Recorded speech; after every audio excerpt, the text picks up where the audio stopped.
Oi, segundo ano, tudo bem? Broquete tá aqui para a gente poder fazer a nossa revisão de geografia. Vamos aí relembrar todas as nossas matérias estudadas, né, durante esse semestre, para a gente poder deixar tudo bem fresquinho na nossa memória para poder fazer nossa provinha. Vamos lá rever nossas atividades então? Estamos aqui então, segundo ano, e a primeira parte lá do nosso documento do SAI é esse quadro aqui que tem todas as matérias que cairão na nossa prova, as páginas onde a gente encontra ele no nosso livro de geografia e as datas em que eles estão postados lá no SAI com todas as revisões também, tá bom, pessoal? Então, deem uma olhadinha nas páginas para relembrar de tudo. Mas para ajudar, a Procade também fez aqui um resuminho para a gente poder relembrar das diversas coisas que nós estudamos. Olha lá, primeira coisa que nós temos aqui para relembrar é sobre a identidade geográfica. Vamos lá ler o que é identidade geográfica? Vivemos em diversos espaços, em casas, na escola, na rua, no bairro, na cidade, no campo. Esses espaços são chamados de lugares. Cada lugar tem sua característica própria. Com isso, temos a identidade geográfica, que é o sentimento de pertencer, viver e conviver em determinado lugar. Então, pessoal, é o seguinte: identidade geográfica é o sentimento de fazer parte de algum lugar. Normalmente, você se sente parte de um lugar no lugar onde você nasce, no lugar onde você vive mais, no lugar onde você cria raízes, né? Onde a sua família está, tá bom? Então, a identidade geográfica é o lugar onde você vive, é o sentimento de pertencer, de viver e de conviver em um lugar. Nós todos aqui temos uma identidade, uma das nossas identidades geográficas em comum é que todos nós somos brasileiros, todos nós nascemos no Brasil, né? E aí tem outras maneiras de se identificar a identidade geográfica, através da cidade onde você nasceu, do estado. Mas a maior definição e que a gente tem que guardar bastante na cabeça é essa: identidade geográfica é se identificar com o lugar onde você vive, tá bom? É o sentimento de pertencer a algum lugar, ok? Gostar de algum lugar, principalmente, é claro, o lugar onde você nasceu. Normalmente é o lugar onde você mais cria aí sentimento, né? Cria mais afinidade de estar lá, né? De gostar de lá, ok? Então, guardando na cabecinha aí o que é identidade geográfica, teremos perguntinhas sobre identidade geográfica na nossa prova. Temos o vídeo aqui, pessoal, para vocês assistirem, tá bom? Aqui explica bonitinho o que é identidade geográfica. Assistam o vídeo, é coisa de minutinhos, tá bom? 2 a 3 minutinhos, vocês veem esse vídeo aí rapidinho. Continuando aqui para o nosso outro tema dos nossos conteúdos, né, para a prova, nós temos aí os hábitos das pessoas. Vamos ver quais são? Olha lá, ó. Vimos que os hábitos e o modo de falar podem ser diferentes dependendo de onde se vive. A gente viu lá em história isso, não viu?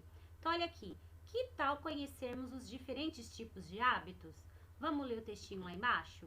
Então, vamos ver como é que é essa coisa aí dos hábitos das pessoas. Olha lá. Hábitos são ações que se repetem diariamente, semanalmente ou mensalmente, dependendo da necessidade do costume. Nós temos vários tipos de hábitos, né? A gente tem um hábito comum, às vezes, que é escovar os dentes, tomar banho, comer. São hábitos que nós temos, que nós fazemos todos os dias por necessidade, porque nós precisamos fazer isso, né? E tem os hábitos que a gente tem porque a gente gosta, são preferências que nós temos, né? Uns gostam mais de assistir televisão, outros gostam mais de brincar, outros gostam mais de cantar, outros gostam mais de passear. E assim por diante. Os hábitos, cada um tem o seu. Continuando a leitura aqui, ó, as pessoas podem viver na mesma região e ter hábitos diferentes ou iguais. do seu. Também pode haver pessoas que vivem em regiões diferentes e têm alguns hábitos iguais. Olha lá, ó. Pus exemplo aqui das 3 pessoas. Um diz que adora colher frutas, a outra disse que adora ir no shopping e o outro rapaz disse que adora surfar. Então, quer dizer, eles têm hábitos, eles têm gostos diferentes, né? Mas nada impede de um ou outro aqui, né, ter hábitos parecidos, né? Por exemplo, esse menino aqui, ó, que diz que gosta de colher frutas todas as manhãs, provavelmente ele deve morar em um lugar onde tenha essa possibilidade dele colher as frutas. Por exemplo, nós aqui podemos ter esse hábito de colher frutas frescas todas as manhãs? Não, porque nós não moramos perto de nenhuma plantação, nós não moramos em nenhuma área rural, nenhuma fazenda. Para quem mora em fazenda é mais fácil ter esse hábito. Pra gente não. Mas nada impede de vocês fazerem uma hortinha no seu quintal, na sua varanda e colher as suas frutinhas. Mas o que a Pro quer mostrar com isso? Que os hábitos podem ser diferentes, mas eles têm muita relação com o lugar onde a gente vive, tá bom? Igual o mocinho aqui, ó, que falou que gosta de surfar todos os finais de semana. Se ele morasse em um lugar onde não tivesse praia perto, seria muito difícil ele criar esse hábito, ok? Então, olha como o lugar em que a gente vive acaba ajudando a gente a criar gostos, preferências e hábitos, tá bom? Seguindo aqui para a nossa outra matéria de prova, nós temos aqui, ó, o modo de viver em diferentes lugares. Vamos ler?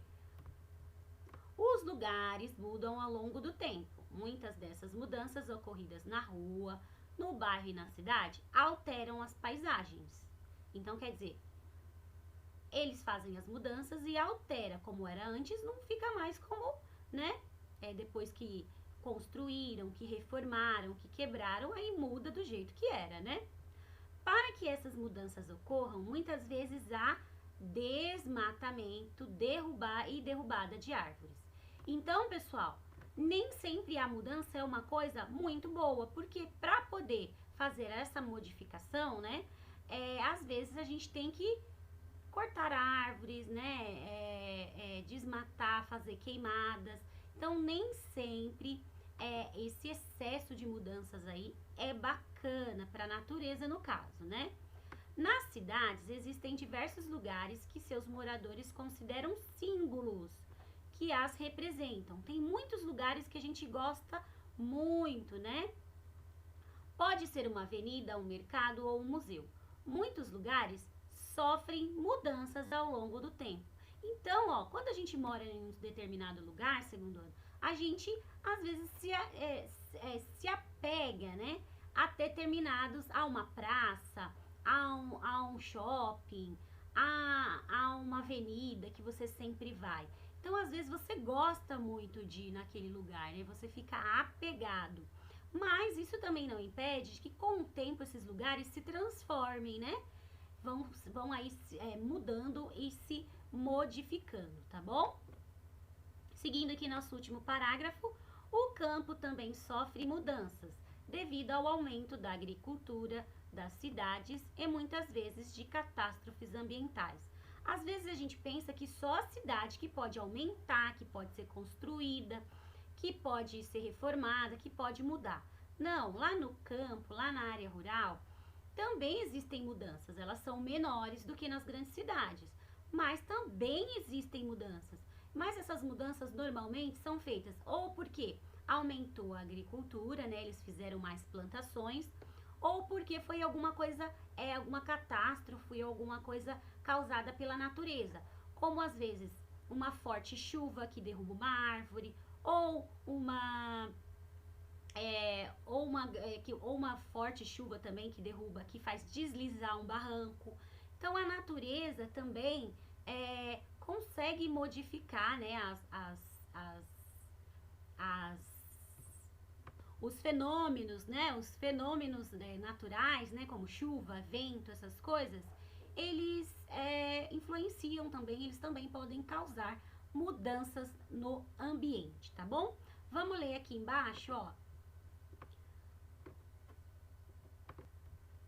Vamos ler o quadrinho aqui embaixo, ó.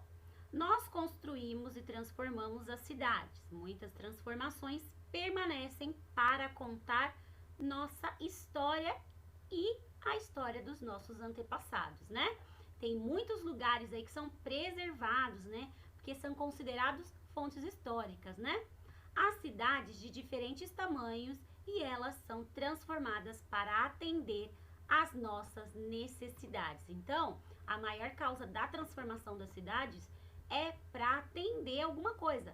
Quando eles fazem um viaduto, é para o trânsito poder melhorar, né? Para as pessoas poderem passar.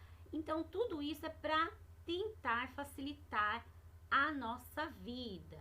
Mas, como eu disse, nem sempre é tão bom, porque aí, né, para fazer mudanças, para se modificar as coisas, nós temos aí que desmatar e destruir um pouco a nossa natureza.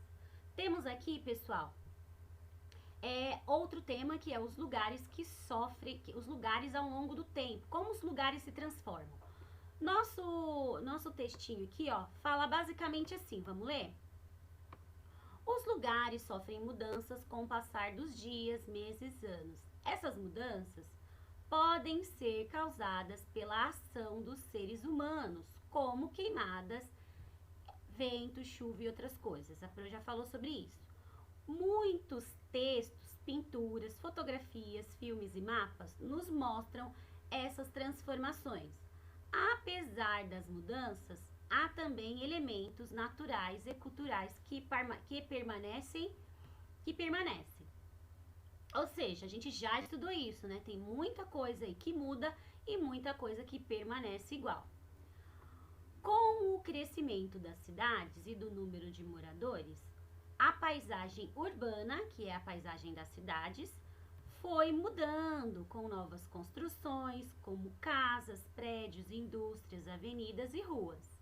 Então, olha lá, com isso, os lugares que faziam parte da vida de muitas pessoas desapareceram e outros sofreram muitas mudanças, mas continuam marcando a vida dos moradores. Então, o que esse texto quer dizer? Que às vezes os lugares sumiram, né, foram transformados totalmente ou sofreram algumas mudanças, mas não deixaram aí de fazer parte da vida das pessoas e da lembrança delas. Nós temos aí algumas imagens, né, de construções antigas, de como eram, olha aí, nós temos o elevador Lacerda lá de Salvador, nós temos as construções antigas aqui, olha só as modificações que acontecem, né, como era antigamente e como é agora, segundo ano. Basicamente, nós temos que entender essa relação, tá bom? Nossa prova de história e de geografia terão assuntos bem próximos, bem parecidos, tá bom? Então, estudem com muito carinho para a gente poder arrasar lá na hora da nossa atividade. Então, é isso, segundo ano, não esqueçam lá de estudar com bastante carinho, tá bom? Vamos fazer o nosso trabalho de geografia e história também, tá? Tá lá no documento de história, o nosso trabalho. E até a nossa próxima aula. Beijo!